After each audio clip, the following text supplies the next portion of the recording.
Muito bem.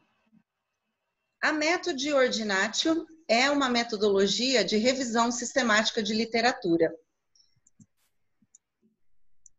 Ela é composta, então, de 9 fases. E nessa aula de hoje nós vamos trabalhar apenas a introdução, para que vocês conheçam um pouquinho mais sobre a Methode Ordinatio, tá bem? Então, nós temos algumas instituições que são parceiras da Methode. Nós temos a UNB, com o grupo de pesquisa GEALogs.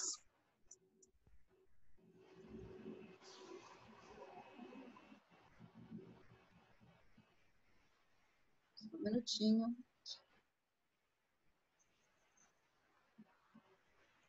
Nós temos a UEPG também. Nós temos a Unicentro. A UEPG, ela trabalha com o grupo de pesquisas, com o programa de pós-graduação em Ciências da Saúde, e nós temos a UFGRS. E nesse período agora, no começo do semestre, nós tivemos também outros convites para parceria, só que, infelizmente, em função do corona, nós precisamos colocar em modo de espera essas outras instituições. Bem, onde vocês podem nos encontrar, se vocês têm o interesse de saber um pouco mais sobre a Methode? Vocês podem, então, nos encontrar no site da Wix, que tem ali esse endereço, na nossa página do Facebook, na nossa comunidade. Eu recomendo vocês curtirem, porque é lá que eu costumo fazer todas as divulgações e eventos da Methode. E temos também o nosso perfil no Instagram. E, claro, para vocês enviarem qualquer e-mail, tem ali o e-mail da Methode Ordinatio, @gmail.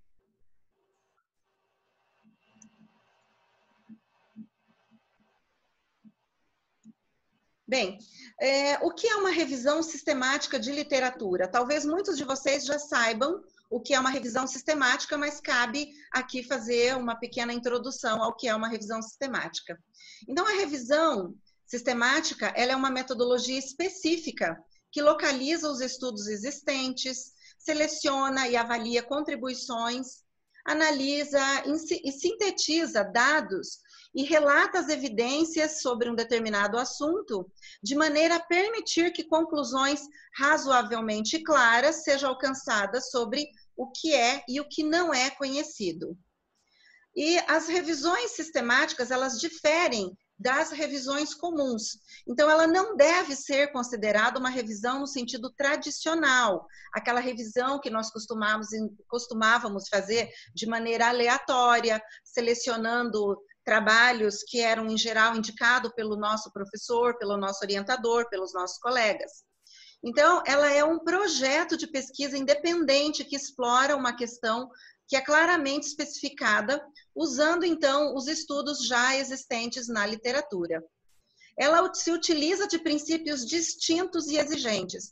Então, essa definição, ela é oferecida por Denier e Trainfield, no trabalho dele sobre produzindo uma revisão sistemática, que foi publicado em 2009. Com a crescente, digamos, com o número crescente de metodologia sobre revisão sistemática de literatura e também com a crescente publicação de trabalhos científicos, para você escrever hoje um trabalho que seja consistente, que tenha relevância científica, já não é mais interessante que você faça uma revisão comum, e sim que você faça uma revisão sistemática. Então, por que utilizar uma revisão sistemática? Porque todo trabalho, todo artigo que tenha grandes chances de ser considerado para publicação, ele precisa oferecer contribuições. Quanto mais contribuições ele oferecer, maiores chances ele tem de ser publicado. Então, nós tínhamos que os artigos tradicionais, a grande contribuição que eles ofereciam era uma pesquisa de campo e resultados consistentes. De uns tempos para cá, eu diria de uns 2, 3 anos, a revisão de literatura, ela tem sido apontada como também uma grande contribuição que não dá para ficar de fora dessas outras 3 que nós mencionamos.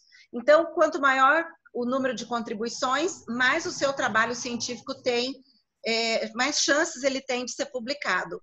E como fazer com que a sua revisão de literatura ela seja uma contribuição? Então, não é uma simples revisão que vai agregar valor ao seu trabalho. Por isso que é importante a realização de uma revisão sistemática. Bem, e o que é a metodologia Method Ordinatio? Talvez alguns de vocês já conheçam e por isso que a maioria de vocês estão aqui hoje e muitos de vocês talvez não tenham tido a oportunidade ainda de fazer o curso da Method. Alguns já fizeram e gostariam de ter novamente esse contato. Mas a Method Ordinatio é uma metodologia multicritério de tomada de decisão na seleção de artigos científicos para a composição de um portfólio bibliográfico. Por que que ela é uma metodologia multicritério?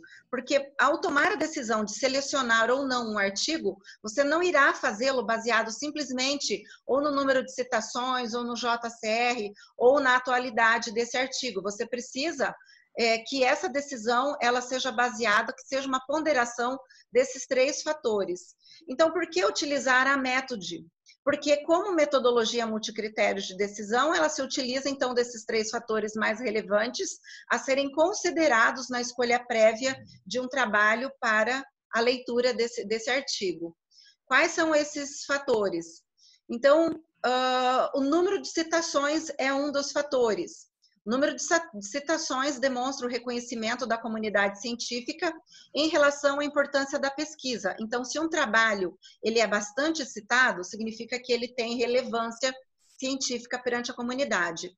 Mas ele não é o único fator que importa para a seleção de um artigo. Por quê? Porque alguns trabalhos científicos, ou digamos, a grande maioria dos trabalhos que são muito citados, em geral, esses trabalhos não são os mais recentes, que, por exemplo, um trabalho publicado em 2020, as chances de que ele tenha sido muito citado são poucas, porque ele é ainda um artigo muito recente.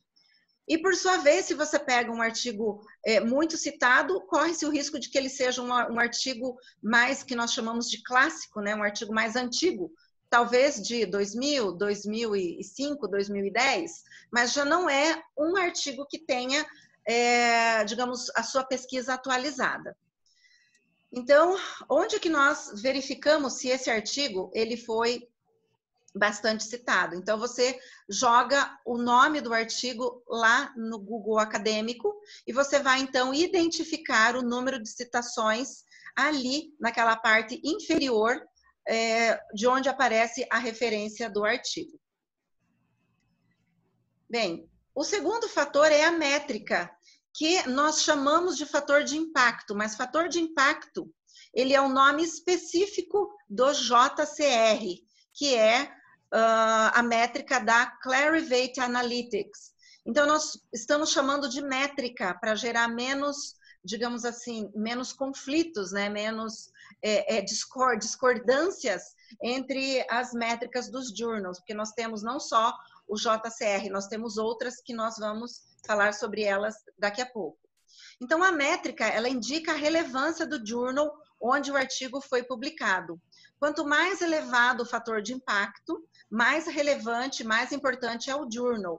Então, as métricas que existem hoje são o JCR, que é o Journal Citation Reports da Clarivate Analytics, que é a mais antiga, a mais tradicional, a mais importante, embora muitos pesquisadores discordem disso, prefiram outras métricas, mas aí é uma questão que não está aqui em pauta. A outra métrica é o SNP, que é as iniciais de Source Normalized Impact per Paper.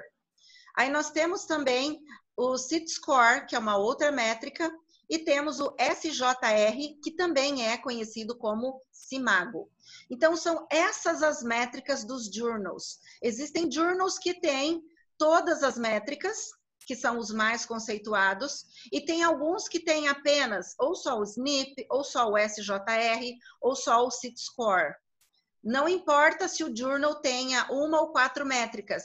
Desde que ele tenha uma métrica, você irá trabalhar, então, com uma métrica. Mas é importante salientar que você irá trabalhar com uma das métricas apenas, e não todas elas. Com qual delas trabalhar, professora Regina? Bem, depende dentro da sua área, qual é a métrica que é a mais utilizada. Então, tem áreas que trabalham muito mais com o JCR, tem outras áreas que trabalham mais com o SNP e tem outras que trabalham mais com SJR. Então, cabe ao pesquisador decidir com qual das métricas ele irá trabalhar. Porém, se você escolher, por exemplo, vou trabalhar com o JCR, tem o journal que não, dentro do seu portfólio, se tiver um journal que não tem o JCR, mas tem a outra métrica, então você tem que trabalhar com a outra métrica. O que significa dizer que todo journal, ele deverá ter uma métrica ou uma ou outra. Você vai colocar 0 no journal, no seu artigo, você vai atribuir a nota 0 quando ele não tiver nenhuma das métricas. Mas isso nós voltaremos a conversar mais adiante. Vocês não precisam se preocupar com isso agora. Bem, e o último critério de seleção dos artigos é o ano de publicação. Então, o ano de publicação é muito importante porque ele revela a atualidade do artigo. As pesquisas mais atuais, elas tendem a apresentar uma maior inovação ou novidade em termos de avanços da pesquisa. E é uma tendência de que pesquisas mais atuais tenham um número menor de citação. Mas isso não pode desmerecer uma publicação. Por quê? Porque justamente ela acabou de ser publicada, então ela traz com ela novidades, traz inovações. Aí é que está, então, a relevância da Method. A Method, ela se caracteriza por trabalhar com esses 3 fatores, né? Com esses 3 fatores de avaliação de um artigo. Ela não vai priorizar nenhum e nem outro. E também não cabe ao pesquisador decidir qual desses fatores ele vai atribuir um peso maior. Eu vou atribuir um peso maior, por exemplo, para o JCR.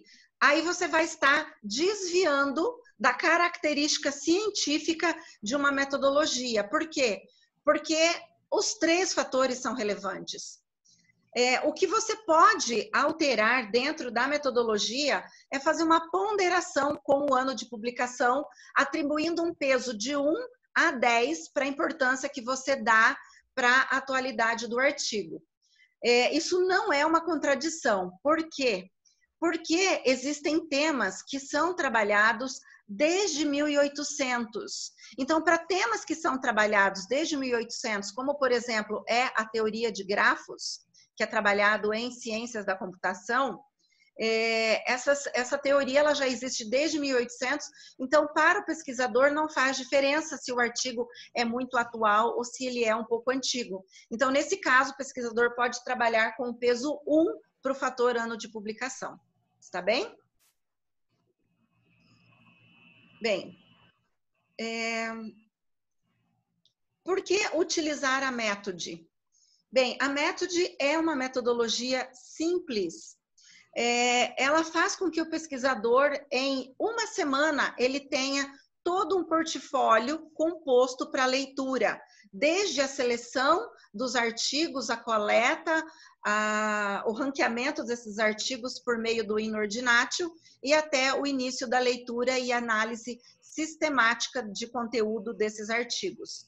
Então, por ser uma metodologia simples, ela é bastante recomendada para que seja utilizada. Então, ela reduz o tempo de trabalho do pesquisador, porque nosso tempo é bastante resumido, nós não temos como despender muito tempo de trabalho realizando outras tarefas que não sejam realmente válidas, né, para a nossa pesquisa. E ela já foi validada por trabalhos publicados em revistas internacionais de elevado impacto. Então, dentre essas revistas, se vocês fizerem uma busca no Google Scholar, vocês irão chegar ao artigo que relata a Method, e vocês podem ir no site do artigo e vocês vão se deparar com muitas revistas que já publicaram artigos utilizando a Method. Então, nós temos aqui esses journals: Sustainability, Journal of Cleaner Production, International Journal of Life Cycle, e assim por diante. E aqui do outro lado nós temos a continuação, e ainda, além desses artigos, que são artigos, além desses periódicos, que são periódicos internacionais, nós temos também a utilização em várias teses e dissertações, tanto na Inglaterra quanto em Portugal. Aqui no Brasil nós temos muitas teses e dissertações que trabalham com a metodologia. Bem, como e por que foi desenvolvida a Method? Bem, a Method foi desenvolvida durante o meu programa de doutorado.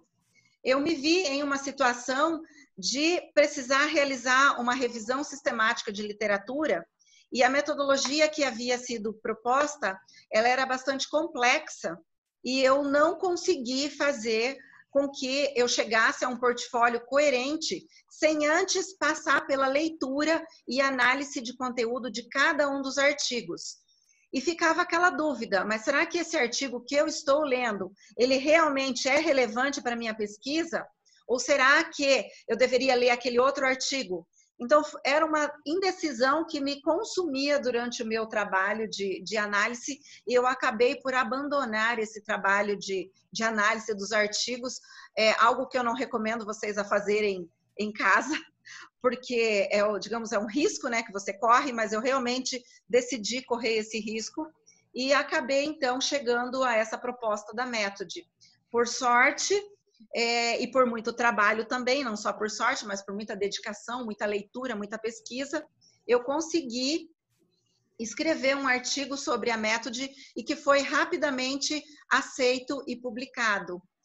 E aí foi, digamos, a primeira validação da Method, que fez com que me encorajasse a continuidade, então, de utilizá-la na minha tese, e aí nunca mais parou. Eu aprendi a gostar demais das pesquisas, de fazer pesquisa, e a gente consegue chegar a bons resultados. E eu posso dizer, sem medo de errar, que o número de publicações no nosso programa, ele cresceu consideravelmente, porque os pesquisadores passaram, então, a trabalhar mais com a Method, e isso nos gerou bastante publicação.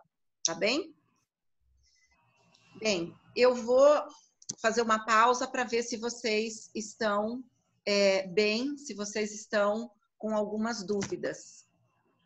Deixa eu ver aqui vocês.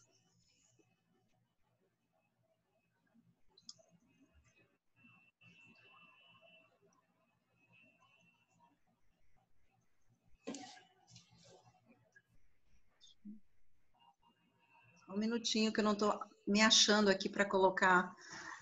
Bom, vocês podem ir fazendo perguntas. Quem tiver o desejo de fazer a pergunta, é só colocar o unmute aí no seu microfone e me fazer perguntas.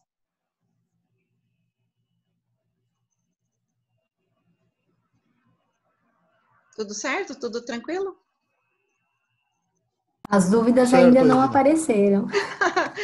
Só estou contando a historinha agora, né? Então tá bom. Então eu vou continuar aqui com a minha fala, tá bem? Só um minutinho.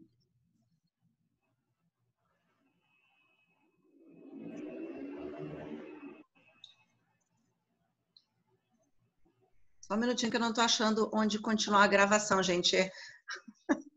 É de rir isso, né? Mas enfim. Cadê? Mas ele tá gravando, Regina. Tá gravando? Tá bem, depois eu corto ele. Tá gravando, aparece que tá gravando. Então tá bem, depois eu corto esse pedaço, sem problema. No canto superior direito, esquerdo lá. Uhum. Tá ótimo. Para mim aqui não tá aparecendo, porque eu tô com a tela, mas enfim. Então, continuando. Então, assim foi o desenvolvimento da Method. A Method, ela é composta de 9 etapas. Então, na primeira etapa, você vai definir a sua intenção de pesquisa. E nós vamos, é claro, falar muito sobre essa intenção de pesquisa. É uma aula toda, praticamente, para a gente discutir, né, sobre o que é essa definição da intenção de pesquisa, que não é tão simples assim como a gente imagina. Então, a primeira etapa é a definição da intenção de pesquisa. A segunda etapa é a pesquisa preliminar exploratória nas bases de dados bibliográficos. A terceira etapa é a definição das palavras-chave e combinações dessas palavras-chave, definições das bases de dados com as quais vocês irão trabalhar dentro da área de vocês, e recorte ou amplitude temporal. Na quarta etapa, nós temos a busca definitiva nas bases de dados e a coleta dos artigos selecionados. Na quinta etapa, nós temos, então, os procedimentos de filtragem, onde nós eliminamos aqueles artigos, aqueles trabalhos que estão ou em duplicata ou que não estão relacionados ao tema.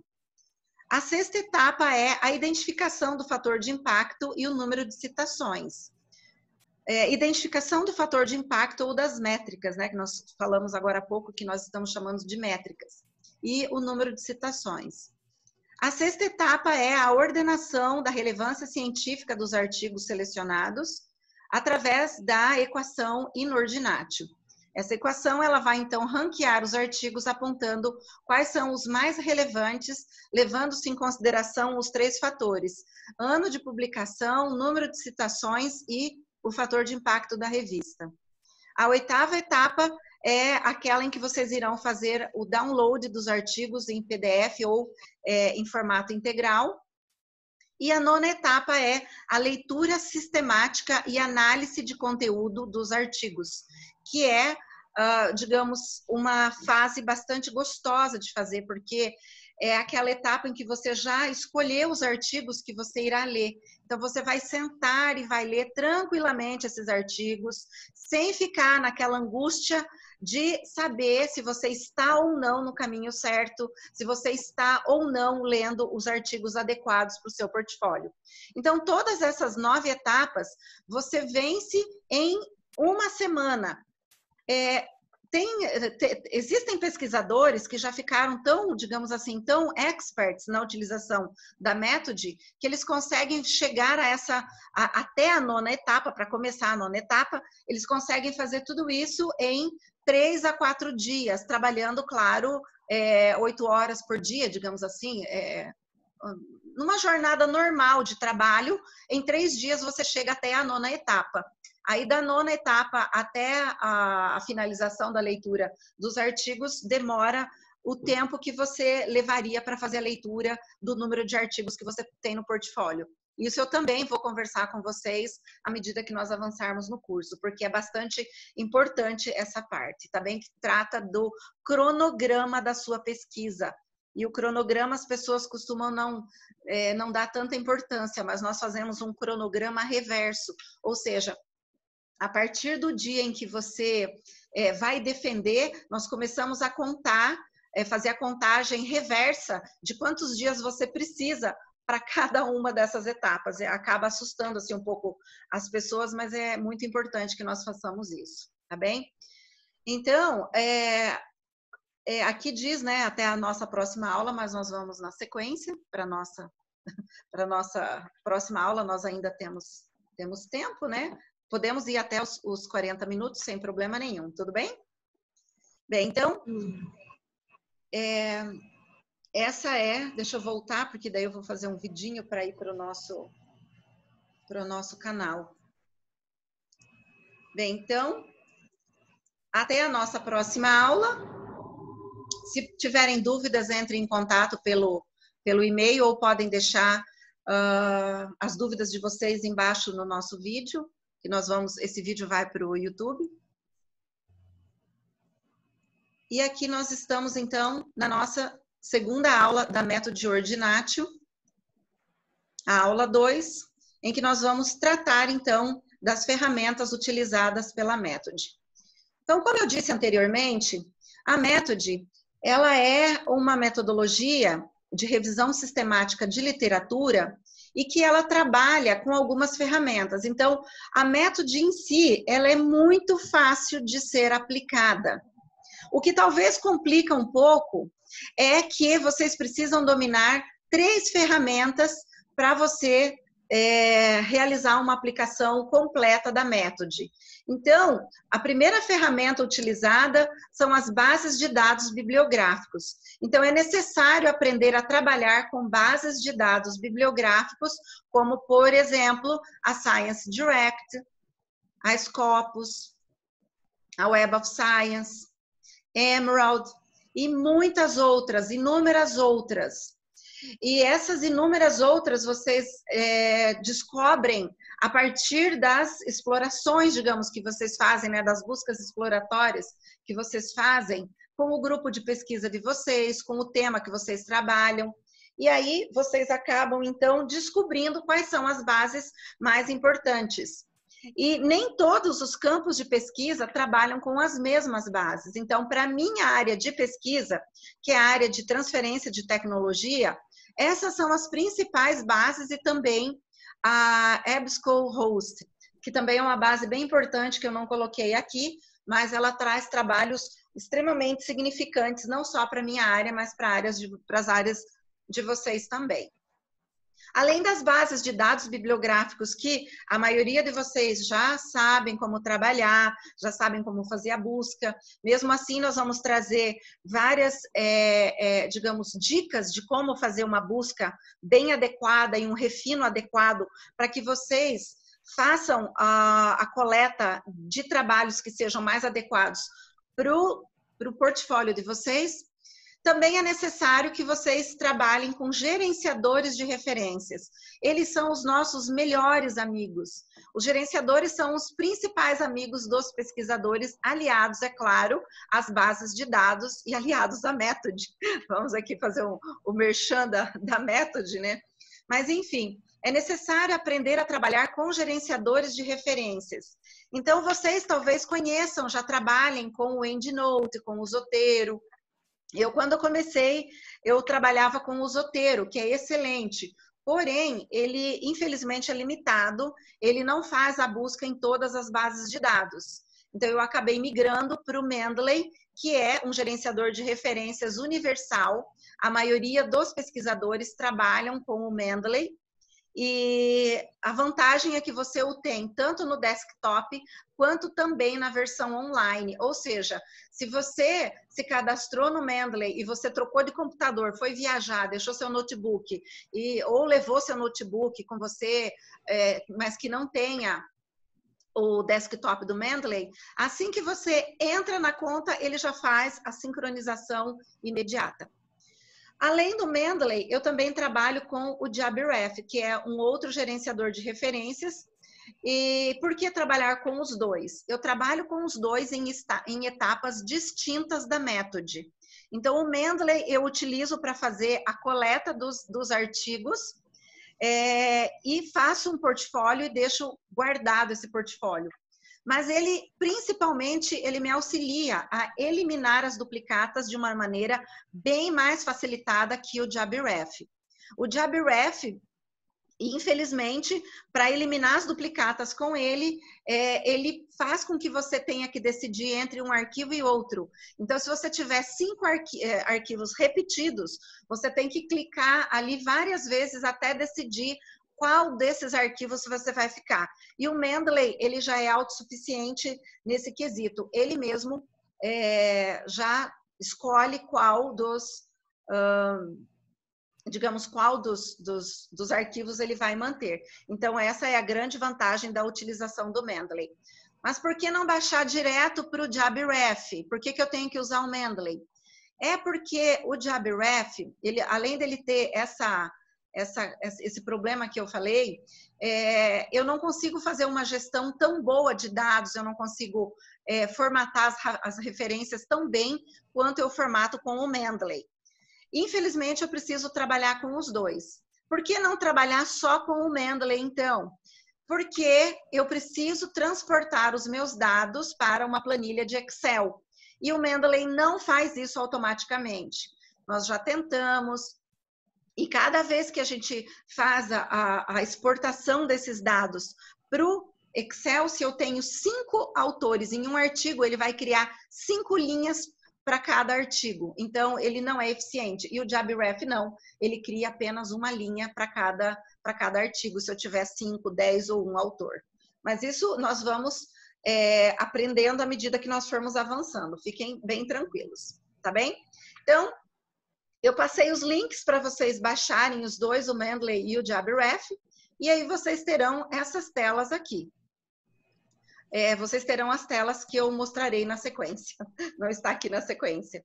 Bem, a terceira ferramenta é a planilha eletrônica, tá? Que é o nosso Excel. Então, você precisa ter um conhecimento mínimo de Excel, básico, para você aprender a formatar célula, eliminar linha, mesclar célula. Então, mas isso tudo eu trago passo a passo para vocês no material que nós veremos mais adiante. Bem, então, as ferramentas necessárias, né, fazendo uma revisão, nós precisamos de bases de dados, precisamos de gerenciador de referências e precisamos de Excel. Aí os procedimentos iniciais para cada um de vocês, então, é instalar um gerenciador de referências da sua preferência. No caso, eu já digo o Mendeley. Então, aqui tem como instalar o Mendeley. Você pode baixar direto, sem o vídeo tutorial, mas se você quiser, você pode fazer uma busca, né, de um tutorial de como trabalhar com o Mendeley. Nós temos vários tutoriais na internet.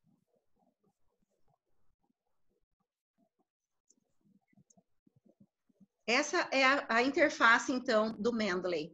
É claro que essa interface ela já está com todos os artigos que eu baixei e a de vocês deve estar em branco, provavelmente. E aqui nós temos, então, a interface do JabRef. Tá? Essa minha interface do JabRef está limpinha, porque eu não tenho nenhum artigo que eu exportei para o JabRef. Aí, em termos de bases de dados,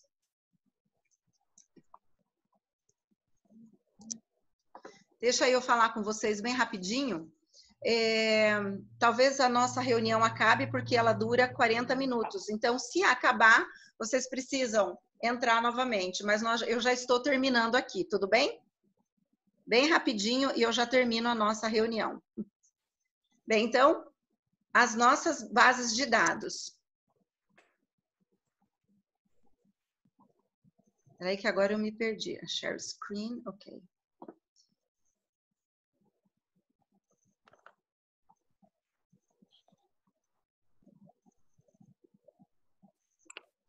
Bem, então os procedimentos iniciais, faça o acesso via CAFECAPES. Aí vocês vão ter vocês vão identificar essa, digamos assim, essa interface aqui, essa janelinha. Então, faça o acesso via CAFECAPES. Gina, desculpe te interromper, não está aparecendo a tela da tua apresentação para a gente aqui agora. Ah, tá. Então, deixa eu colocar aqui Share Screen. Deixa eu ver o que eu fiz. Share Screen.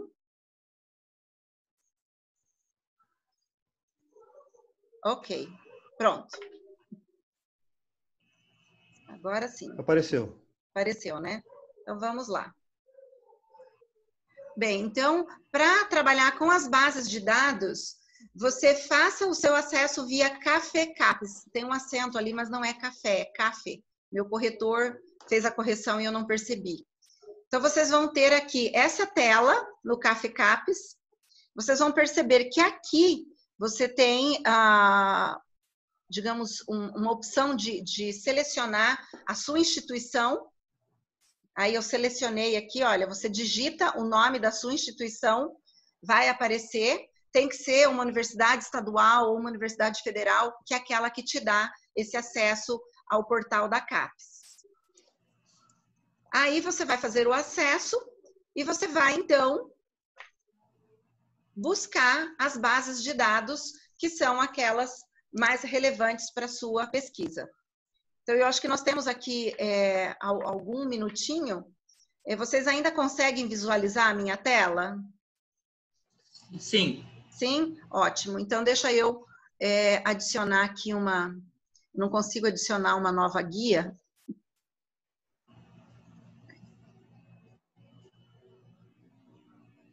Portal da CAPES. Ok, eu já estou aqui no portal da CAPES. Então, só para vocês entenderem, eu gosto de explicar. Olha, você vem aqui no Google e digita CAFE CAPES. Aí você vai clicar aqui no CAFE Periódicos da CAPES, esse primeiro que nós entramos. Ele vai te direcionar aqui para essa interface. Selecionou aqui a sua universidade, a minha, UTF-PR. Enviar. Só um e aí minuto, eu já deixo... Para mim tá... Oi? Para mim não está aparecendo, só travou na apresentação. Travou na apresentação? Sim, agora travou. Travou? Então deixa eu... Opa. E agora? Conseguem ver? Não, tá igual. Tá igual. Ainda então, não. espere. Então, eu vou ter que mudar a apresentação. Só um minutinho.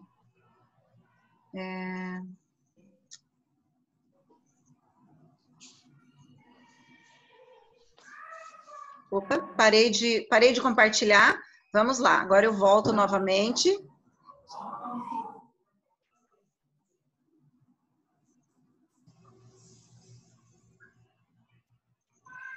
Aqui, share screen, ok. Aqui. Não, aqui é a apresentação, desculpe. Essa aqui. Então, vamos lá. Então, voltando, deixa eu voltar aqui para vocês. Então, olha, no Google... Agora deu certo. Ok. No Google Simples de vocês, vocês coloquem CAFE CAPES. Aí você vai selecionar essa primeira aqui, olha, tem vários, né?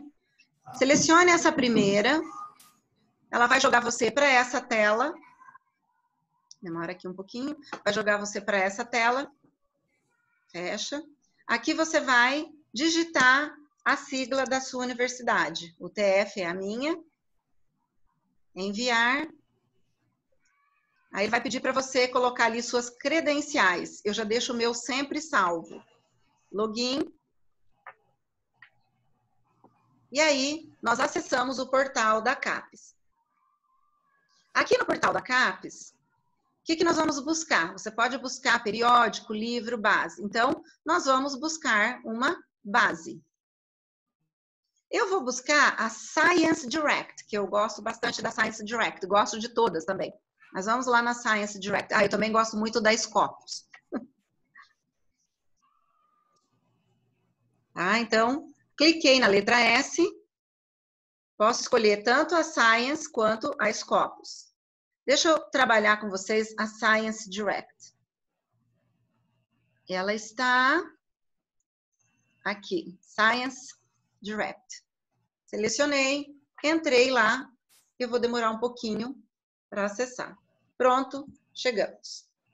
Aí eu vou lá na busca avançada. Tá bem? Cheguei onde eu queria. E assim, agora nós vamos fazer uma pausa, porque nós fizemos bastante até aqui. E agora eu gostaria que vocês, então, não sei se vocês estão vendo o vídeo com todos ou ainda estão vendo a... Estão me vendo? Sim, estamos te vendo. Ótimo. Bem, eu não sei, assim, quem já fez o curso comigo, eu vou muito mais rápido, eu passo muito mais coisas de uma vez. Mas aqui, eu também preciso, eu também ainda preciso ter mais intimidade com digamos, com essa parafernália aqui, com o Zoom. E é claro que não, de primeira, assim, não ficaria excelente, mas eu gostaria de saber se até aqui para vocês está bem. Então, vou abrir agora para perguntas. Quem gostaria? Tá ótimo, para mim foi bem tranquilo. Ok. Bem, podemos marcar um próximo encontro semana que vem, nesse mesmo horário? Sim. Sim. Sim. Sim. Então, tá bem. Se eu tiver qualquer problema, eu aviso vocês, mas eu acredito que eu não vá ter nenhum problema, não. Que dá para a gente trabalhar bem tranquilo aqui nesse mesmo horário. Então, na próxima aula, nós vamos brincar um pouquinho com as bases de dados e com os gerenciadores de referências, tá? Eu digo brincar um pouco porque começa a ficar sério quando você precisa definir as suas combinações de palavra-chave. Então, para isso já é importante vocês irem pensando qual é o meu tema de pesquisa, com que tema de pesquisa eu vou trabalhar. E eu já conheço os meus termos em inglês, como que é chamado esse meu termo e qual é a língua, qual é o idioma em que mais se pesquisa sobre o meu assunto. Então, isso também difere. Para a área de engenharia, nós temos inglês, mas aí nós temos por exemplo, para a área da educação, nós temos bastante material em espanhol, em francês, mesmo em português. O pessoal da educação tem que trabalhar com bastante artigos de português, porque nós temos aí a questão cultural, que é bastante forte nessa questão da educação. Então, é preciso que vocês já vão pensando nisso. Então, a tarefinha para a próxima aula. Tarefinha é quem ainda não baixou o JabRef, baixa o JabRef. E já pensem nas palavras de pesquisa de vocês. Tudo bem? Tudo bem. Tudo ok. Ótimo. Okay. Uma pergunta. Você está gravando, você vai disponibilizar essa gravação onde? No YouTube? Porque eu tenho um amigo que se inscreveu, acho que ele não conseguiu participar. Ah, tá. Eu vou fazer edição. Eu vou considerar se ficou bom ou não. Se não ficou, eu faço eu sozinha aqui de novo e vou disponibilizar assim. Eu quis aproveitar, né, duas coisas de uma vez só, porque tempo de pesquisador é muito precioso e, na verdade, nós não estamos em quarentena. Eu tenho trabalhado regularmente, então o nosso tempo é contado, de todos nós, na verdade, né, é tempo contado. Então, eu vou ver de fazer a edição e vou divulgar no canal do YouTube. Eu criei um canal no YouTube especialmente para isso. Aí, depois eu vou mandar um link para vocês se inscreverem lá no canal e eu vou começar a postar materiais lá. Tudo bem? Beleza, Ótimo. Quem perdeu, para não ficar muito triste, vocês digam que foi ótimo, mas que foi ótimo. Foi sim. Dá para assistir no YouTube depois. Um abraço. Ok, gente. Mas então, mais alguma pergunta? Não. Boa noite a todos. Obrigada, Regina. Imagina, gente. Muito obrigada, viu? Foi um prazer estar com vocês. Até a próxima semana. Boa noite. Foi um prazer te rever. Ai, que bom. Até. Até Boa mais, noite, gente. Obrigada. Boa noite, obrigada. Tchau, Regina. Tchau. Tchau. Tchau. Tem que sair disso aqui. Como é que sai disso aqui? Eu saí sem querer. Tu ainda tá aí, que eu não tô te ouvindo, mulher. Saíram comigo. Então, tá aqui, ó. Ok. Muito bem, gente. Então, eu estou desligando. Boa noite para todos vocês, viu? Até mais. Boa noite.